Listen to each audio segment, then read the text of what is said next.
প্রথমে যে কোনো জায়গায় ক্লিক করতে হবে। এরপরে আমাদের কিছু জিনিস লক্ষ্য করতে হবে।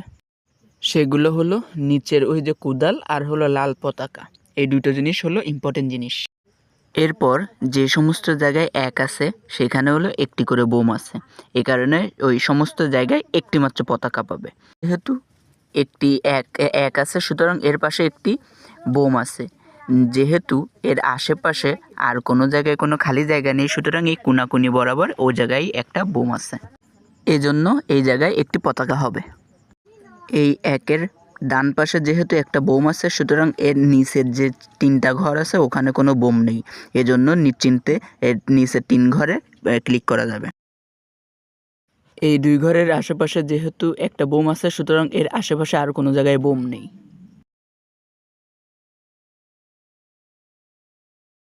মূল কথা, একের আশেপাশে কোনো জায়গায় যদি একটা বোম থাকে তার আশেপাশে সব জায়গায় এমনি আমরা কোদাল দিয়ে খুঁড়ে ফেলতে পারবো। এখানে একটা এক আছে মানে এর আশেপাশে একটি বোম আছে, আর আশেপাশে কোনো ঘর না থাকায় এর সামনে যে কোনাকুনি ঘর ওখানে একটা বোম আছে, সুতরাং ওখানে একটা পতাকা হবে। এখন এই একে এবং এর পরের এই পাশের একের পাশে যেহেতু একটা পতাকা আছে বা বোম আছে সুতরাং এর আশেপাশে আর কোনো জায়গায় বোম থাকতে পারবে না, অতএব অন্য জায়গাগুলো আমরা খুঁড়তে পারবো। এভাবে খুঁড়তে খুঁড়তে এই পর্যায়ক্রমে এখানে খুললাম, এখানে খুললাম, এখানে খুললাম, এখানে খোলার পরে এখন এরকম একটা পরিস্থিতি দাঁড়াইছে। এই 2টা একের পাশে একটা বোম আছে, যেহেতু ওই পাশে একটা ঘরই খালি আছে সুতরাং ওখানে একটা বোম হবে বা একটা পতাকা হবে। এখানে যেহেতু 2টা 2 আছে সুতরাং এদের আশেপাশে 2টা করে বোম আছে, যা আমরা উপরেও নিচে দেখতে পাচ্ছি।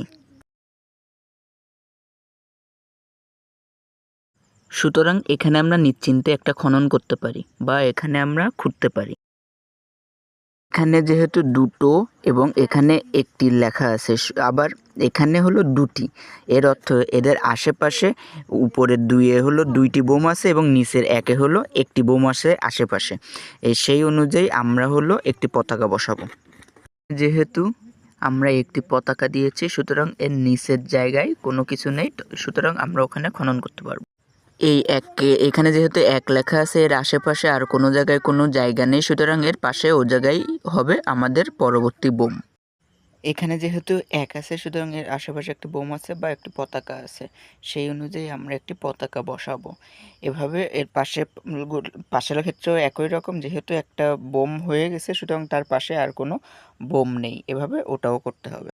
এই এক এবং এর পরের এই একের পাশে যেহেতু বোম আছে সুতরাং এই সকল লাইনে কোনো বোম থাকতে পারবে না, সুতরাং সকল ক্ষেত্রে আমরা খনন করতে পারবো। অতঃপর খনন করার পরে আমাদের কাছে এরকম একটা অবস্থায় আমরা উপস্থিত হব।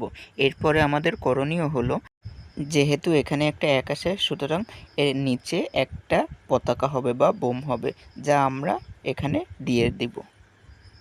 বরাবরের মতো এই একের পাশে একটি বোম দেব, যেহেতু আশেপাশে কোনো জায়গায় জায়গা নেই সুতরাং ওই কোনা বরাবরই আমরা একটা বোম হবে, সেই জন্য আমরা ওখানে একটা পতাকা দিব। যেহেতু আমাদের সকল বোম দেওয়া শেষ বা পতাকা দেওয়া শেষ সুতরাং আমরা এখন সবগুলা নিশ্চিন্তে চিপে খুলে দিতে পারবো। এভাবেই আমাদের গেমটা হয়ে যাবে এবং এভাবেই এই গেমটা খেলতে হয়।